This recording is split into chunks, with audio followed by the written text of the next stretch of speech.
Hello guys, welcome back to my channel. আজ আমি class 6-এর text বইটা নিয়ে একটু ডিসকাস করব।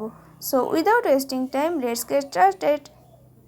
তো দেখো, আমাদের রিপ ভ্যান উইঙ্কেলের পুরো প্যাসেজটা ডিসকাস হয়ে গিয়েছে।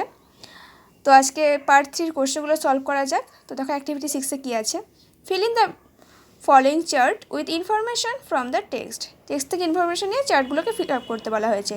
তো দেখো, এই পাশে আছে কজ, এই পাশে আছে এফেক্ট। কজ মানে কারণ, এফেক্ট মানে ফলাফল। তো দেখো, 1 নম্বরের কজে কী আছে, Rip had a long beard and wore a peculiar dress.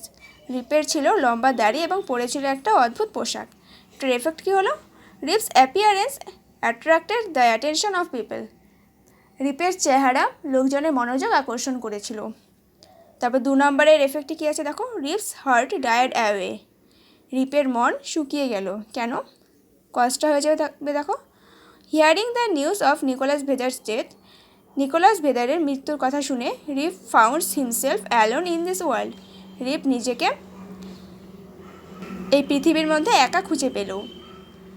তারপরে 3 নম্বরের কজটা দেখো কী হয়ে যাচ্ছে, Rip saw a fellow who looked exactly like his previous self. Rip দেখতে পেল এমন একটা লোককে যাকে দেখতে ঠিক তার আগের চেহারার মতো। তো এটার এফেক্টটা কী হয়ে গেলো দেখো, Rip understood that this was his son Rip. Rip বুঝে গেল যে এটা তারই পুত্র রিপ। তারপর 4 নম্বরটার এফেক্টে কী আছে দেখো, অল স্টুড অ্যামেজড। সবাই অবাক হয়ে দাঁড়িয়ে রইল। কেন? এটার কষ্ট হয়ে যাচ্ছে দেখো, রিপস ডটার সেড দ্যাট। রিপের মেয়ে বলল যে her father rib Van Winkle had gone away 20 years before. তার বাবা রিপ ভ্যান উইঙ্কেল চলে গিয়েছেন 20 বছর আগে। তারপর অ্যাক্টিভিটি 7টা দেখো, answer the following question in complete sentences. নিচে যে কোশ্চেনগুলো দেওয়া আছে, কোশ্চেনগুলো কমপ্লিট সেন্টেন্সে অ্যান্সার করতে বলা হয়েছে। তো ফার্স্ট কোশ্চেনটা দেখো কী আছে, what attracted the attention of the people when Rip enter the village. Rip যখন গ্রামে প্রবেশ করলো, কী লোকজনের মনোযোগ আকর্ষণ করেছিল? তো দেখো, Rip's appearance with a long beard and peculiar dress attracted their attention. লম্বা দাড়ি এবং বিচিত্র পোশাক পরা রিপের চেহারাটা লোকজনের মনোযোগ আকর্ষণ করেছিল। তারপর বি নাম্বারটা দেখো কী আছে, why did Rip learn about Nicholas Vedder. মানে হলো, রিপ নিকোলাস ভেদার সম্পর্কে কী জেনেছিল? Rip learned that Nicholas Vedder had died 18 years ago. Rip জেনেছিল যে নিকোলাস ভেদার মারা গিয়েছে 18 বছর আগে। তারপর সি নাম্বারটা দেখো, who looked exactly like Rip's previous look. কাকে দেখতে রিপের আগের মতো? Rip's son whose name was also Rip looked exactly like Rip's previous self. রিপের ছেলে যার নামও রিপ, তাকে ঠিক আগের রিপকে যেরকম দেখতে ছিল সেরকম দেখতে। তারপর ডি নাম্বারটা দেখো, how long did 20 years seem to Rip. এই 20 বছর সময়টা রিপের কাছে কতটা সময় বলে মনে হয়েছিল? To Rip 20 years seem to be a night only. রিপের কাছে 20 বছর মাত্র একটা রাত বলে মনে হয়েছিল। তারপর অ্যাক্টিভিটি 8টা দেখো, fill in the blanks with appropriate verbs from those given in brackets. ব্র্যাকেটের মধ্যে যে ভার্বগুলো দেওয়া আছে সেটার অ্যাপ্রোপ্রিয়েট ভার্বটা এখানে বসে ব্ল্যাঙ্কসগুলোকে ফিল আপ করতে হবে। তো 1 নম্বরটা দেখো, 100 rupees are too much for this item. এই জিনিসটার জন্য 100 টাকা খুবই বেশি। The accountant and the cashier have absconded. হিসাবরক্ষক ও কোষাধ্যক্ষ গা ঢাকা দিয়েছে। অ্যাবসকন্ডেড মানে গা ঢাকা দেওয়া। Time and tide waits for none. সময় ও জোয়ার কারোর জন্যই অপেক্ষা করে না। Either he or I am mistaken. হয় সে, না হয় আমি ভুল করেছি। The ship with its crew was delayed. নাবিক সমেত জাহাজটাকে দেরি করানো হলো। তারপর অ্যাক্টিভিটি 9-এর এটা দেখো, make meaningful sentences of your own with the following words. নিচে যে ওয়ার্ডগুলো দেওয়া আছে, ওয়ার্ডগুলো দিয়ে মিনিংফুল সেন্টেন্স তৈরি করতে বলা হয়েছে। তো প্রথমে একটা দেখো আছে হলো। হলো মানে গর্ত। The snake lived in a hollow at the foot of the tree. গাছের গোড়ায় একটা গর্তে সাপটা বাস করত। তারপরটা আছে দেখো ফিয়ারফুল। ফিয়ারফুল মানে ভীতু। A fearful boy seldom success in life. একজন ভীতু বালক কদাচিৎ জীবনে সফল হয় বা সাফল্য পায়। রুইন্স। রুইন্স মানে হলো ধ্বংসস্তূপ। We visited the ruins of a historical palace. আমরা একটা ঐতিহাসিক প্রাসাদের ধ্বংসস্তূপ দেখতে গিয়েছিলাম। তারপর আছে দেখো gaze. We can not meet the headmistress's gaze. প্রধান শিক্ষিকার চোখে আমরা চোখ রাখতে পারি না। গেজ মানে চোখ রেখে কথা বলা। তারপর অ্যাক্টিভিটি 9 বিটা দেখো identify the types of sentences given below. নিচে যে সেন্টেন্সগুলো আছে সেন্টেন্সের টাইপ দেখে সেন্টেন্সগুলোকে লিখতে হবে কোনটা কোন সেন্টেন্স। প্রথমে দেখো আছে Rip's sole follower was the dog Wolf. এটা হবে অ্যাজার্টিভ সেন্টেন্স। তারপরে দেখো আছে what was to be done, question mark, interrogative sentence হয়ে যাবে।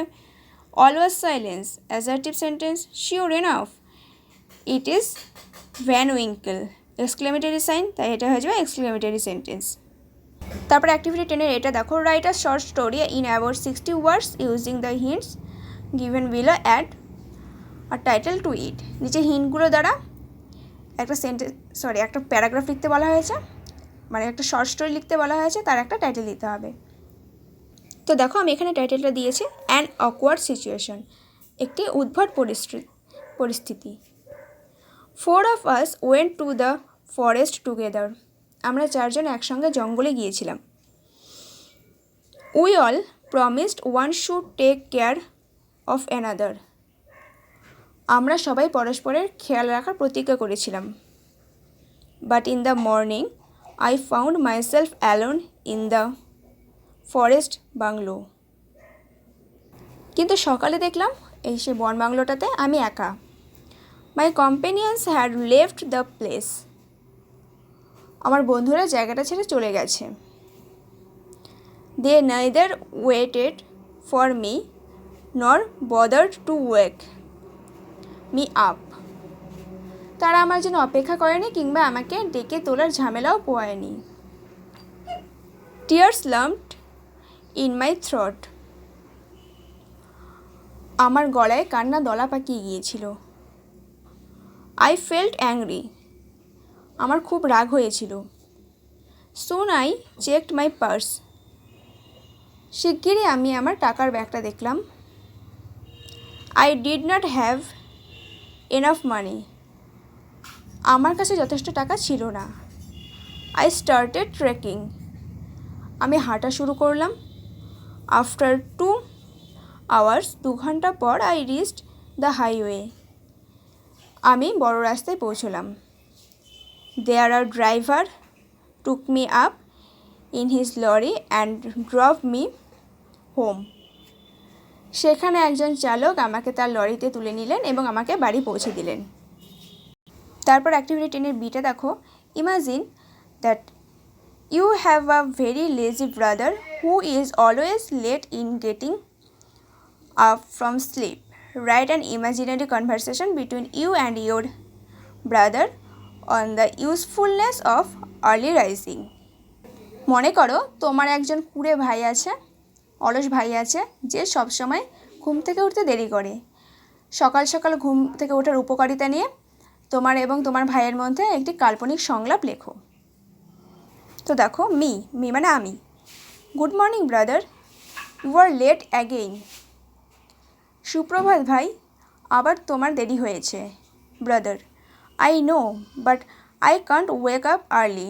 আমি জানি কিন্তু আমি তাড়াতাড়ি উঠতে পারি না। Me, why do you study till midnight? কেন, তুমি কি রাত অবধি পড়াশোনা করছিলে? মাঝরাত অবধি পড়াশোনা করছিলে? ব্রাদার, নট সো, এমন কিছু না। I go to bed by 10:30 PM. আমি 10:30টার মধ্যেই বিছানায় শুতে যাই। Me, then you must wake up by 6 or 6:30 AM. তাহলে তোমাকে অবশ্যই উঠতে হবে 6টা অথবা 6:30টার মধ্যে। ব্রাদার, হোয়াই, কেন? Me, then you can start your day's work with a cool mind in a peaceful atmosphere. তাহলে তুমি দিনের কাজটা, তোমার যে প্রতিদিনের কাজ সেটা খুব ঠান্ডা মাথায় শান্তিপূর্ণ পরিবেশে শুরু করতে পারবে। Brother, shall I not feel sleepy after an hour or two? তাহলে কি আমার 1 ঘন্টা বা তারপরে ঘুম পেয়ে যাবে না? Me, no, you will feel more energetic instead. বরং তুমি আরও চাঙ্গা বোধ করবে, মানে আরও এনার্জি পাবে। Moreover, you may have physical exercises then. তাছাড়া তুমি ব্যায়ামও করতে পারবে। It will make you healthy, যা তোমাকে স্বাস্থ্যবান করে তুলবে। Brother, thank you, I will try to change my habit. ভাই কি বললো? ধন্যবাদ, আমি আমার অভ্যাসটা বদলাবার চেষ্টা করব। তো দেখো, এই প্যারাগ্রাফটার সাথে আমাদের লেসন 12টাও কমপ্লিট হয়ে গেল। So thank you. আবার দেখা হচ্ছে আমাদের নেক্সট ডিসকাশনে।